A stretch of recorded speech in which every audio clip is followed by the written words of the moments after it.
Life science में हमारा पहला टॉपिक है मेम्ब्रेन की संरचना, संगठन एवं कार्य, मतलब structure, composition and function of membrane. चलिए इसको समझते हैं।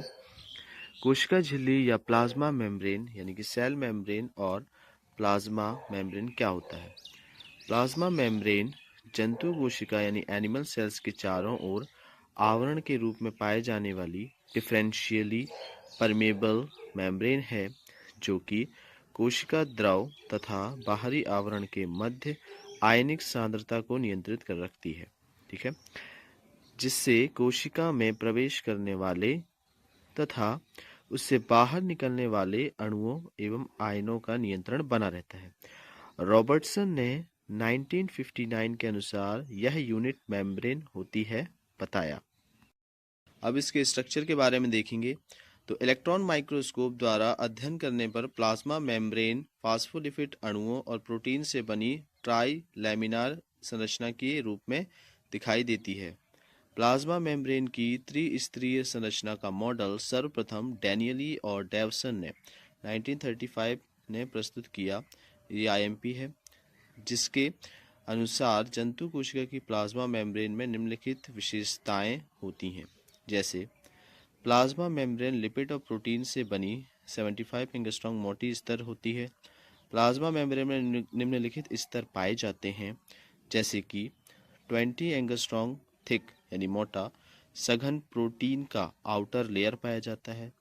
20 एंगस्ट्रॉम मोटा सघन प्रोटीन का इनर लेयर।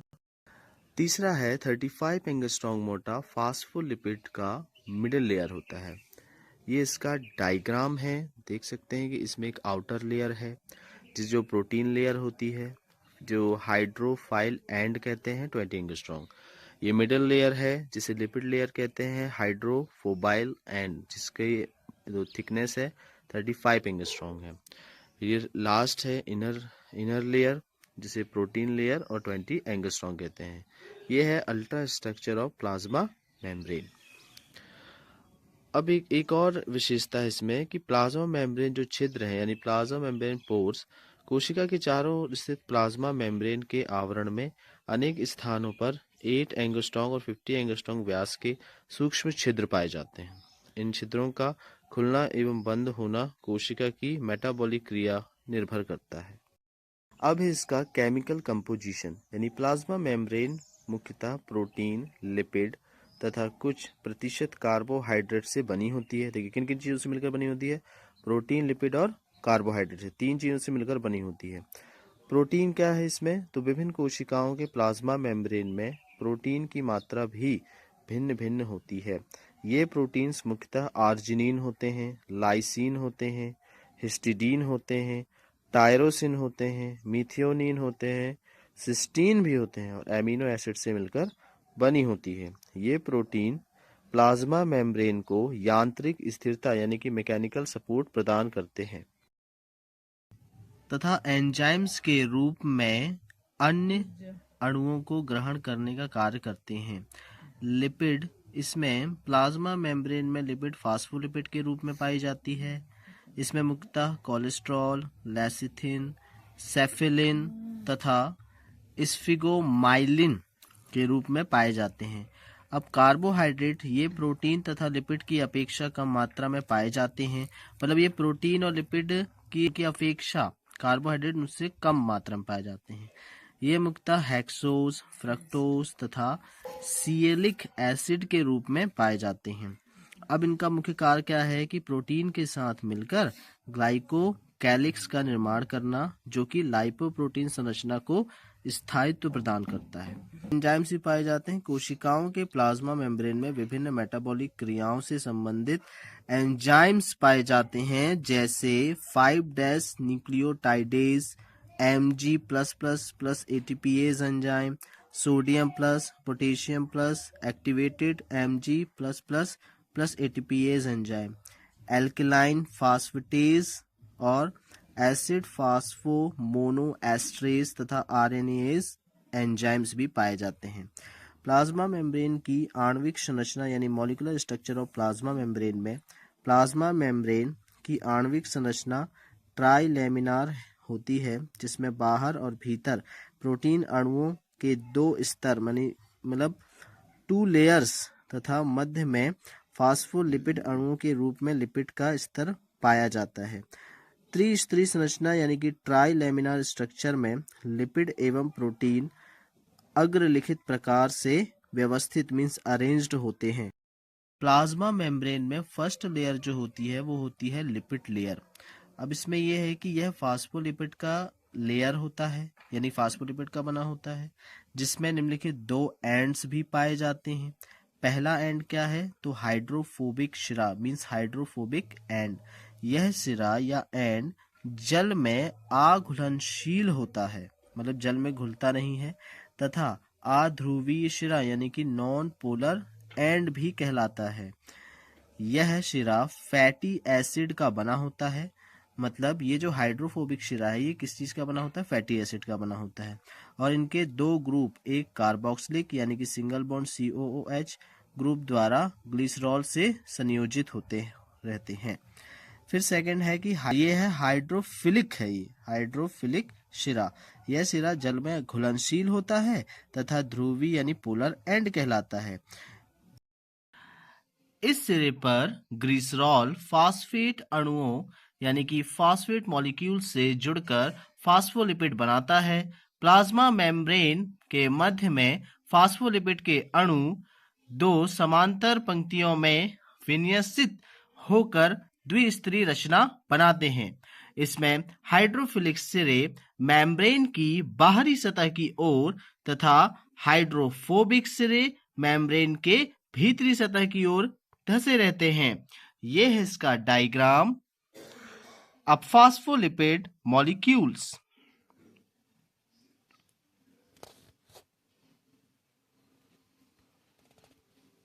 फिर इसके बाद प्रोटीन लेयर आता है, जिसमें प्लाज्मा मेम्ब्रेन में प्रोटीन के अणु निम्नलिखित 2 भिन्न क्रमों में विन्यसित होते हैं, जिसमें कि ये 2 लेयर्स बनाते हैं।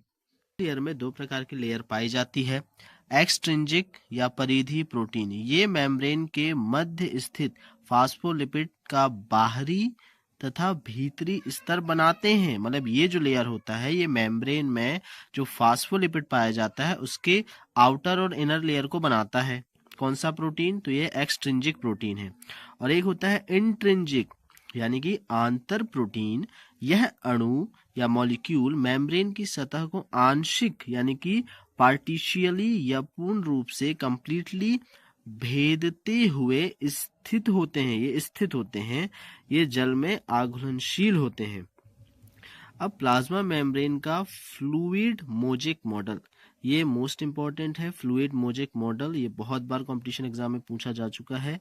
तो fluid mosaic model of plasma membrane, तो प्लाज्मा मेम्ब्रेन का फ्लूइड मोजेक मॉडल सिंगर तथा निकोलसन, दो वैज्ञानिक सिंगर और निकोलसन ने 1972 में प्रस्तुत किया था। इस मॉडल के अनुसार समस्त बायोलॉजिकल मेम्ब्रेन की संरचना अर्ध तरल यानी कि सेमी लिक्विड प्रकार की होती है, जिसमें लिपिड तथा इंट्रिंजिक प्रोटीन एक मोजेक क्रम में यानी कि मोजेक सीक्वेंस में व्यवस्थित रहते हैं। इसमें लिपिड तथा प्रोटीन के मॉलिक्यूल्स लिपिड के द्विस्तरीय के मध्य यानी कि डबल लेयर के मध्य ट्रांसलेशन गतियां यानी कि ट्रांसलेशनल मूवमेंट करते रहते हैं। प्लाज्मा मेम्ब्रेन के मॉलिक्यूल्स के इस प्रकार की व्यवस्था को हम क्वासी फ्लूइड यानी कि क्वासी फ्लूइड या अर्ध तरल संरचना भी कहते हैं। ये है plasma membrane according to fluid mosaic model.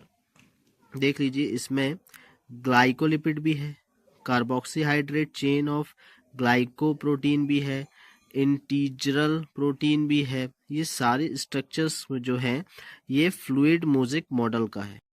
अब आता है specialized structure of plasma membrane यानी कि प्लाज्मा मेम्ब्रेन की विशेषीकृत संरचनाएं। शरीर कोशिकाओं की प्लाज्मा मेम्ब्रेन विभिन्न भागों में निम्नलिखित विशेषीकृत रचनाओं के रूप में पाई जाती है, जिसमें पहला है माइक्रोविलाई। ये कुछ कोशिकाओं की स्वतंत्र सतह पर अंगुली के समान मीन्स फिंगर लाइक स्ट्रक्चर अनेक सूक्ष्म प्रवर्धों यानी प्रोसेसेस के रूप में रूपांतरित होती हैं। ये मुख्यतः आहार नाल यानी कि एलिमेंट्री केनाल में पचे हुए भोजन हेतु अवशोषण सतह यानी एब्जॉर्प्शन सरफेस पर बढ़ाती हैं, उस सतह को बढ़ाती हैं ये। तो ये इसका डायग्राम है माइक्रोविलाई का। देखिए ये जो है ये ए सेल के ऊपर ऊपर की ओर माइक्रोविलाई जो है वो अटैच्ड है, जो कि एलिमेंट्री केनाल के पचे हुए भोजन हेतु अवशोषण सतह को बढ़ाती है। ये डायग्राम है। सेकंड है डेस्मोसोम। ये दो संलग्न कोशिकाओं के संपर्क वाले स्थानों की यानी कि जब दो कोशिकाएं आपस में मिलती हैं तो उस स्थान की प्लाज्मा मेम्ब्रेन की बाहरी सतह पर बटन के समान यानी कि बटन लाइक स्ट्रक्चर मोटाई के रूप में पाए जाते हैं। देखिए ये एक डायग्राम है जहां पर इंटर सेल्यूलर स्पेसिस हैं, प्लाज्मा मेम्ब्रेन है और ये हैं टोनो फाइबर्स जिसे हम बटन लाइक थिकिंग बोलते हैं। ये डेस्मोसोम का डायग्राम है। फिर आता है डेस्मोसोम में दो कोशिकाओं की प्लाज्मा मेम्ब्रेन के मध्य यानी कि 100 से 120 एंगस्ट्रॉम स्थान रहता है। इस स्थान से अनेक महीन यानी कि सूक्ष्म यानी माइक्रोफिलामेंट्स टोनोफाइब्रिल्स निकलकर कोशिका में प्रवेश करते हैं तथा संपर्क बनाए रखते हैं। ये जो कोशिका होती है ये कोशिका को दृढ़ता प्रदान करते हैं एवं एक निश्चित आकृति बनाए रखते हैं। थर्ड है हेमीडेस्मोसोम। ये शरीर में एपिथेलियल कोशिकाओं के आधारी भागों में पाए जाते हैं। ये डेस्मोसोम के समान ही होते हैं किंतु ये प्लाज्मा मेम्ब्रेन में केवल एक ही ओर पाए जाते हैं। इनके दूसरी ओर का भाग जो होता है वो कोलेजन तंतु का बना होता है।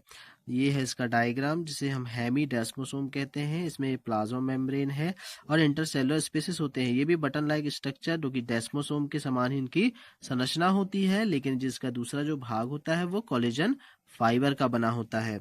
फिर आता है सेप्टेड डेस्मोसोम। ये इनवर्टिब्रेट्स यानी अकशेरुकियों की एपिथेलियल कोशिकाएं यानी सेल्स में पाए जाते हैं। ये संलग्न कोशिकाओं की प्लाज्मा मेम्ब्रेन के बीच 100 से लेकर 150 एंगस्ट्रॉम छोटे और अंतराकोशिकीय अवकाश यानी कि इंटरसेल्यूलर स्पेसिस, ये सेल्स के अंदर पाए जाने वाले स्पेसिस होते हैं, में अनुप्रस्थ पटों मीन्स ट्रांसवर्स सेप्टा के रूप में स्थित होते हैं। अब आता है टर्मिनल बार। इन्हें इंटरमीडिएटरी जंक्शंस यानी कि इंटरमीडिएटरी जंक्शंस भी कहते हैं। ये इनका डायग्राम है जिसमें कि इंटरसेलुलर स्पेसिस भी दिखेंगे और डेस्मोसोम हेमीडेस्मोसोम भी दिखते हैं। ये टर्मिनल बार है। फिर ये डेस्मोसोम्स की अपेक्षा महीन होते हैं, मतलब डेस्मोसोम से बारीक होते हैं तथा इनमें फाइबर्स तथा अंतराकोशिकीय यानी इंटरसेलुलर स्पेस में पाए जाने वाले पदार्थ भी अनुपस्थित होते हैं। अब इंटर डिजिटेशन, ये है इंटर डिजिटेशन का डायग्राम जिसमें प्लाज्मा मेम्ब्रेन है और इंटर डिजिटेशन देखिए इसमें जो है उंगली नुमा उभार पाया गया है इसमें, और इंटरसेलुलर स्पेसिस भी पाए जाते हैं। ये इनर डिजिटेशन और इंटर डिजिटेशन भी होता है। फिर है टाइट जंक्शन। ये संलग्न कोशिकाओं के ट्राइलेमिनार प्लाज्मा मेम्ब्रेन के बाहरी स्तर पर एक विशिष्ट क्षेत्र होते हैं जो कि अंतर कोशिकीय स्थान को पूर्णतः अवरुद्ध कर देते हैं, मीन्स रोक देते हैं, टाइट कर देते हैं। जैसे कि जो ये है इसका डायग्राम, टाइट जंक्शंस में देख सकते हैं उसको, उस चीज को ब्लॉक कर दिया है उसने। फिर आता है प्लाज्मा मेम्ब्रेन के गुण यानी properties of plasma membrane. Plasma membrane कोशिका की सबसे बाहरी दृढ़ लचीली एवं अर्धपारगम्य यानी कि सेमी परमिएबल प्रकृति की होती है, जिसके फलस्वरूप विभिन्न पदार्थों के अणु निम्नलिखित गतिविधियों द्वारा इनमें से होकर कोशिकाओं में प्रवेश करते हैं, जिसमें से पहला है जल का अभिगमन मीन्स ट्रांसपोर्ट ऑफ वाटर। कोशिका का साइटोप्लाज्म बाहरी वातावरण की अपेक्षा अधिक सांद्रित होता है। मतलब कोशिका के अंदर जो साइटोप्लाज्म पाया जाता है वो बाहरी वातावरण की अपेक्षा अधिक सांद्र होगा। अतः कोशिका के अर्धपारगम्य प्लाज्मा मेम्ब्रेन के द्वारा जल के मॉलिक्यूल्स का अभिगमन यानी कि वाटर मॉलिक्यूल्स का अभिगमन निम्नलिखित प्रकार से हो सकता है, जिसमें पहला है एंडोस्मोसिस, फिर है एक्सोस्मोसिस। एंडोस्मोसिस का मतलब ये होता है कि इस प्रक्रिया में कोशिका के चारों ओर के कम सांद्रित वातावरण से कोशिका के अंदर कोशिका द्रव में जल के अणुओं का प्रवेश होना। फिर है एक्सोऑस्मोसिस, मतलब इस प्रक्रिया में कोशिका को अधिक सांद्रता वाले घोल में रखने पर कम सांद्रता वाली जल के अणु कोशिका के साइटोप्लाज्म में से बाहर की ओर विसरित मीन्स डिफ्यूज होते हैं। सेकंड है अणुओं का अभिगमन मीन्स ट्रांसपोर्ट ऑफ मॉलिक्यूल्स। यह भी निम्नलिखित दो प्रकार का होता है, एक होता है पैसिव ट्रांसपोर्ट और एक होता है एक्टिव ट्रांसपोर्ट। तो पैसिव ट्रांसपोर्ट क्या होता है कि इस क्रिया के अंतर्गत विभिन्न जो सॉल्यूशंस होते हैं, जो भी विलयन होते हैं या पदार्थों यानी सब्सटेंसेस के मॉलिक्यूल्स प्लाज्मा मेम्ब्रेन से डिफ्यूजन द्वारा यानी कि विसरण के द्वारा कोशिका के अंदर प्रवेश करते हैं। अक्रिय अभिगमन मीन्स पैसिव ट्रांसपोर्ट अणु सांद्रता ग्रेडियंट्स मीन्स कंसंट्रेशन ग्रेडियंट्स के अनुसार होता है। अतः इस क्रिया में जो ऊर्जा होती है वो एटीपी की आवश्यकता नहीं होती है। फिर आता है एक्टिव ट्रांसपोर्ट। अब इस क्रिया यानी इस प्रकार से अभिगमन में मॉलिक्यूल्स या आयनों की जो गति होती है वो सांद्रता ग्रेडियंट यानी कि कंसंट्रेशन ग्रेडियंट के विपरीत दिशा में होती है, जिसमें अणु या आयन कम सांद्रता वाले क्षेत्र में गति करते हैं। अब इस क्रिया में ऊर्जा की आवश्यकता पड़ती है, इसलिए इसे सक्रिय अभिगमन यानी कि एक्टिव ट्रांसपोर्ट कहते हैं। चूंकि पैसिव ट्रांसपोर्ट में एटीपी की आवश्यकता नहीं पड़ती है, लेकिन एक्टिव में एटीपी की आवश्यकता पड़ती है। अब देखते हैं कि इसका मैकेनिज्म क्या है कि सक्रिय ट्रांसपोर्ट में निम्नलिखित प्रकार से क्रिया होती है। जैसे अनेक कोशिकाओं में सक्रिय ट्रांसपोर्ट हेतु सोडियम पोटेशियम पंप होते हैं। इस क्रिया में सोडियम आयन एक अस्थायी कॉम्प्लेक्स। अब देखते हैं प्लाज्मा मेम्ब्रेन की क्रिया विधि। तो सक्रिय अभिगमन में निम्नलिखित प्रकार से क्रिया होती है, यानी कि एक्टिव ट्रांसपोर्ट की बात कर रहे हैं। तो अनेक कोशिकाओं में जब एक्टिव ट्रांसपोर्ट हेतु सोडियम पोटेशियम पंप होते हैं, इस क्रिया में सोडियम आयन एक अस्थायी कॉम्प्लेक्स के रूप में प्लाज्मा झिल्ली द्वारा ग्रहण कर लिया जाता है।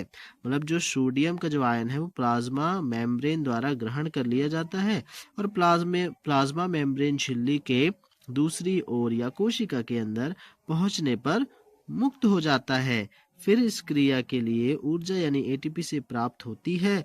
फिर इसमें काम आने वाला जो प्रोटीन होता है, जैसे sodium potassium dependent ATPase enzyme है। मतलब इस क्रिया में जो भी प्रोटीन भाग लेता है वो सोडियम और पोटेशियम डिपेंड एटीपीएज एंजाइम होता है। प्रत्येक एटीपी मॉलिक्यूल के जो उपयोग से सोडियम के 3 आयन बाहर आते हैं। जब भी एक एटीपी यूज होता है तो उससे सोडियम के 3 आयन जो होते हैं वो प्लाज्मा मेम्ब्रेन से बाहर आते हैं, जबकि पोटेशियम के 2 आयन जो होते हैं प्लाज्मा मेम्ब्रेन में अंदर आते हैं। इसके कारण कोशिका के बाहर सोडियम की जो सांद्रता होती है वो भीतर की अपेक्षा अधिक होती है। सक्रिय अभिगमन मीन्स एक्टिव ट्रांसपोर्ट कोशिका के अंदर एक निश्चित आयन यानी कि सांद्रता, परासरण दाब, ऑस्मोटिक प्रेशर बनाए रखता है। देखिए, ये है mechanism for active transport of sodium and potassium ion through the plasma membrane. देखिए, इसमें किस प्रकार से एटीपी का यूज हो रहा है और कितने मॉलिक्यूल्स जो हैं वो पोटेशियम के जो हैं प्लाज्मा मेम्ब्रेन के अंदर आ रहे हैं और 3 मॉलिक्यूल्स जो होते हैं वो सोडियम के प्लाज्मा मेम्ब्रेन से बाहर आ रहे हैं। इसे ही हम सोडियम पोटेशियम पंप भी कहते हैं। अब इसके बाद आता है पिनोसाइटोसिस। इस क्रिया का अध्ययन सर्वप्रथम लिविस ने 1931 ने किया था। ये वैज्ञानिक हैं जिन्होंने पिनोसाइटोसिस क्रिया का अध्ययन किया कि प्लाज्मा मेम्ब्रेन द्वारा कोशिका के अंदर तरल पदार्थों यानी लिक्विड सब्सटेंस के अंतर्ग्रहण की क्रिया को पिनोसाइटोसिस कहते हैं। मतलब कि जितने भी लिक्विड सब्सटेंसेस होते हैं जो प्लाज्मा मेम्ब्रेन के अंदर पाए जाते हैं, उनके अंतर्ग्रहण की क्रिया को पिनोसाइटोसिस कहते हैं और इसका अध्ययन लिविस ने किया था। इसकी जो मेथड है वो इस प्रकार से, पिनोसाइटोसिस की मेथड में इस विधि के अंतर्गत प्लाज्मा मेम्ब्रेन कोशिका साइटोप्लाज्म के अंदर सूक्ष्म वेसिकल या पिनोसोम्स का निर्माण करती है। ये इसका डायग्राम है जिसमें कि मैकेनिज्म ऑफ पिनोसाइटोसिस दिया गया है। सबसे पहले लिक्विड सब्सटेंसेस हैं, फिर उसके बाद प्लाज्मा मेम्ब्रेन है, फिर वो इन्वेजिनेशन करता है, फिर उसके बाद जो लिक्विड सब्सटेंसेस होते हैं ये प्लाज्मा मेम्ब्रेन के अंदर चले जाते हैं जिन्हें पिनोसोम्स कहते हैं। इसके बाद सेकंड मेथड है कि ये जो पिनोसोम्स हैं ये मेम्ब्रेन की सतह से कोशिका का जो बाहरी माध्यम होता है उसके तरल पदार्थों के अणुओं को ग्रहण करने के बाद कोशिका साइटोप्लाज्म में आ जाते हैं, जहां इनका पाचन यानी कि डाइजेशन लाइसोसोम्स द्वारा होता है। मतलब कोशिका के अंदर जो पिनोसाइटोसिस के जो पिनोसोम्स आए थे उसका डाइजेशन लाइसोसोम्स के द्वारा हो जाता है। फिर पाचन पूर्ण होने के बाद पचे हुए पदार्थ जो होते हैं वो कोशिका साइटोप्लाज्म में डिफ्यूज्ड हो जाते हैं। अब होता है फिगोसाइटोसिस। क्या होता है कि इस क्रिया में जो प्लाज्मा मेम्ब्रेन है, प्लाज्मा मेम्ब्रेन के द्वारा ठोस पदार्थों का अंतर्ग्रहण किया जाता है। पिनोसाइटोसिस में क्या हो रहा था कि तरल पदार्थों का अंतर्ग्रहण हो रहा था, लेकिन ये फैगोसाइटोसिस में क्या होगा, ठोस पदार्थों का अंतर्ग्रहण होगा। इसकी भी क्या मेथड होगी कि इस विधि के अंतर्गत प्लाज्मा मेम्ब्रेन कोशिका साइटोप्लाज्म के अंदर जो सूक्ष्म वेसिकल्स होते हैं या फेगोसोम्स होते हैं उसमें पिनोसोम्स थे, इसमें फेगोसोम्स होता है। ये इसका डायग्राम है। सेम प्रोसेस वही है कि सॉलिड सब्सटेंसेस होते हैं, ये प्लाज्मा मेम्ब्रेन में आते हैं, फिर उसके प्लाज्मा मेम्ब्रेन की लेयर से अटैच होकर उसमें अंदर चले जाते हैं सेल के, जहां पर ये जो फेगोसोम्स होते हैं ये मेम्ब्रेन की सतह से बाहरी माध्यम के ठोस पदार्थों को ग्रहण करने के बाद कोशिका साइटोप्लाज्म में आ जाते हैं, जहां पर इनका पाचन भी लाइसोसोम द्वारा ही होता है। यानी कि पिनोसोम्स और फेगोसोम्स दोनों का पाचन कौन करता है, लाइसोसोम ही करते हैं। पाचन पूर्ण होने के बाद पचे हुए पदार्थ कोशिका साइटोप्लाज्म में डिफ्यूज्ड हो जाते हैं। फिर आता है एक्सोसाइटोसिस। तो इस क्रिया के द्वारा कोशिका साइटोप्लाज्म में उपस्थित तरल और ठोस पदार्थों को साइटोप्लाज्म में उपस्थित वेसिकल्स में एकत्रित करके कोशिका के बाहर स्त्रावित किया जाता है। ये जो क्रिया होती है ये एंडोसाइटोसिस की क्रिया पिनोसाइटोसिस और फैगोसाइटोसिस के विपरीत दिशा में होती है, क्योंकि उसमें जो मॉलिक्यूल्स थे वो कोशिका के अंदर आते थे, लेकिन इसमें मॉलिक्यूल्स कोशिका के बाहर जा रहे हैं। अब इसके बाद फंक्शन ऑफ प्लाज्मा मेम्ब्रेन आता है। तो प्लाज्मा मेम्ब्रेन कोशिका की बाह्य आकृति को बनाए रखती हैं और इसे यांत्रिक यानी कि मैकेनिकल सपोर्ट प्रदान करती हैं। यह कोशिका के प्रोटोप्लाज्म को बाह्य आघातों से बचाती है और क्षतिग्रस्त हो जाने पर यह शीघ्र ही उसे रीजनरेट भी करती है, यानी कि प्लाज्मा मेम्ब्रेन कोशिका को रीजनरेट भी करती है। फिर यह चयापचय थर्ड है, यह चयनात्मक पारगम्य यानी कि सिलेक्टिवली परमिएबल होती है, जिसमें कुछ विशिष्ट पदार्थों के अणु ही इसमें से होकर कोशिका में प्रवेश कर सकते हैं, यह बाहर निकल पाते हैं। इस प्रकार प्रत्येक कोशिका में रासायनिक पदार्थों के यानी कि मॉलिक्यूल्स या आयनों का आदान प्रदान भी किसके द्वारा होता है, तो प्लाज्मा मेम्ब्रेन के द्वारा होता है। फिर आता है कि सेल के अंदर स्त्रावित अवशेषी और उत्सर्जी पदार्थों का उत्सर्जन करने में ये सहायक होती हैं। फिर ये कोशिकीय गति यानी कि प्लाज्मा मेम्ब्रेन सेल को सेल्यूलर मूवमेंट में सहायता भी करती हैं। तो ये थे फंक्शन ऑफ प्लाज्मा मेम्ब्रेन। अब हमारा जो टॉपिक था प्लाज्मा मेम्ब्रेन के बारे में, अब उससे रिलेटेड कुछ ऑब्जेक्टिव भी हैं, जैसे कि प्लाज्मा मेम्ब्रेन होती है। अब इसमें आपके ऑप्शंस हैं पारगम्य, अपारगम्य, चयनात्मक पारगम्य, अर्धपारगम्य, मतलब कि परमेबल, इम्परमिएबल, सिलेक्टिव परमिएबल और सेमी परमिएबल। इसका आंसर आप जब थ्योरी देख रहे होगे तो उसमें ही पता चलेगा कि ये जो मेम्ब्रेन होती है ये केवल सेलेक्टिव मॉलिक्यूल्स को ही अपने में से जाने या अपने में से निकलने की परमिशन देती है, तो इसका आंसर होगा सेलेक्टिव परमिएबल। फिर सेकंड है कोशिकाएं आपस में प्लाज्मोडेस्माटा यानी प्लाज्मोडेस्माटा द्वारा संपर्क में रहती हैं, यह लक्षण पाया जाता है। इसके ऑप्शंस हैं प्लांट सेल्स में यानी कि पादप कोशिकाओं में, फिर प्रोकैरियो। सेकंड क्वेश्चन है कोशिकाएं आपस में प्लाज्मोडेस्माटा द्वारा संपर्क में रहती हैं, यह लक्षण पाया जाता है। इसके ऑप्शन हैं पादप कोशिकाओं, प्रोकैरियोटिक कोशिकाओं में, यूकैरियोटिक कोशिकाओं में या जंतु कोशिकाओं में।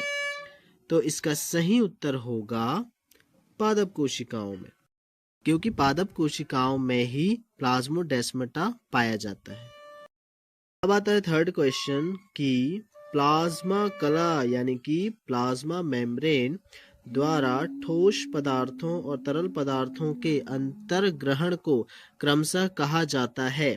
तो ऑप्शंस हैं फैगोसाइटोसिस, एक्सोसाइटोसिस, सेकंड है एक्सोसाइटोसिस और पिनोसाइटोसिस, थर्ड है एक्सोसाइटोसिस एवं एंडोसाइटोसिस और फोर्थ है phagocytosis and pinocytosis.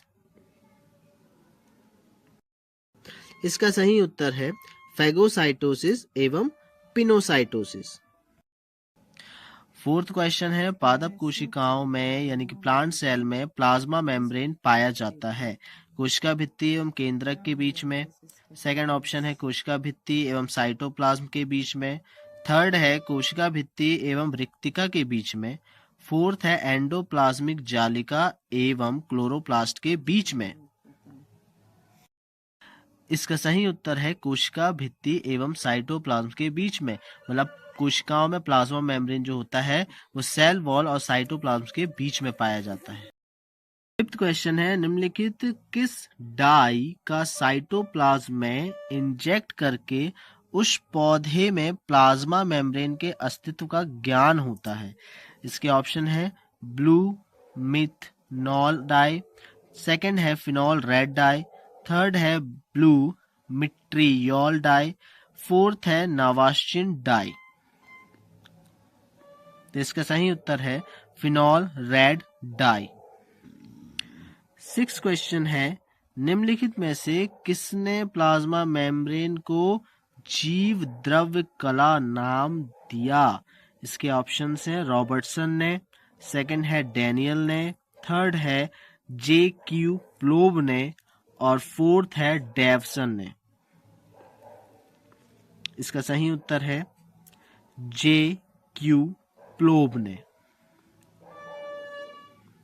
Seventh question है जीव द्रव कला की संरचना में प्रोटीन एवं लिपिड का प्रतिशत मान क्रमशः होता है। Option A 40% to 60%, B 60% to 40%, third है 20% से 80% और फोर्थ है 80% से 20%। इसका सही उत्तर है 60% से 40%। एट्थ क्वेश्चन है प्लाज्मा मेम्ब्रेन के मध्य स्थित फास्फोलिपिड की बाहरी तथा भीतरी स्तर बना होता है, यानी कि फास्फोलिपिड का आउटर और इनर लेयर किस चीज की बनी होती है। तो एक्सट्रिंजिक प्रोटीन का, इंट्रिंजिक प्रोटीन का, उपरोक्त दोनों का, या डी ऑप्शन है उपरोक्त किसी का नहीं। बताइए। इसका सही उत्तर है एक्सट्रिंजिक प्रोटीन का बना होता है।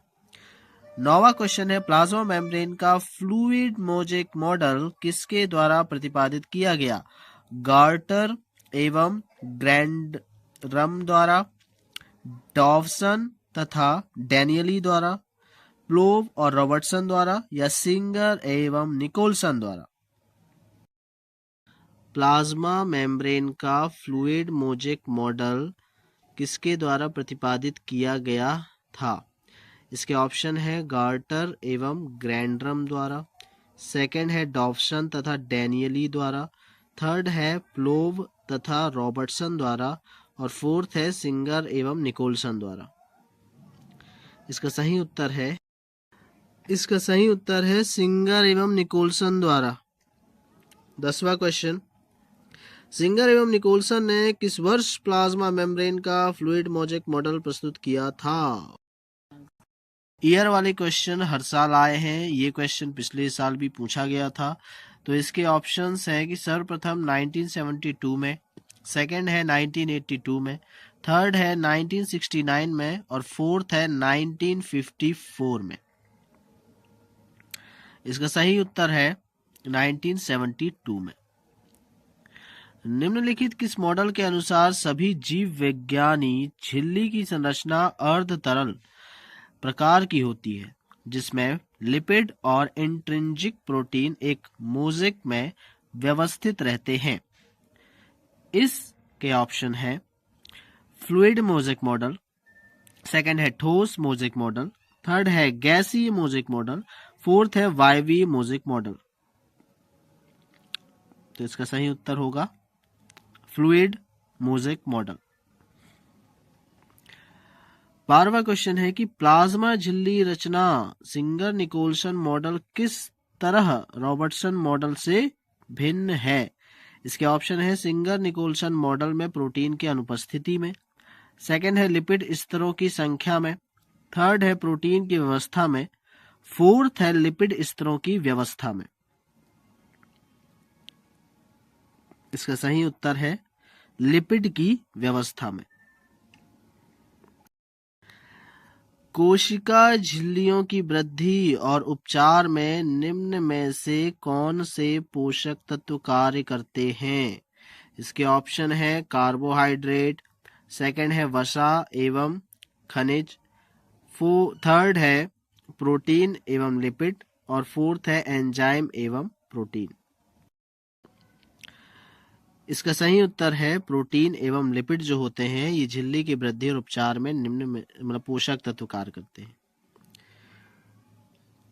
14th क्वेश्चन है प्लाज्मा लेमा में कार्बोहाइड्रेट की उपस्थिति किस रूप से होती है? स्टार्च से, सेकंड है ग्लाइकोलिपिड और ग्लाइकोप्रोटीन से, थर्ड है सेल्यूलोज से, फोर्थ है हेमी सेल्यूलोज से।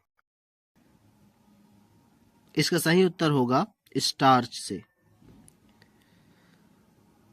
इकाई झिल्ली की त्रिपर्ती लाइपोप्रोटीन रचना की धारणा किसने बताई? मतलब ट्राइलैमिनार रचना की धारणा किसने बताई थी?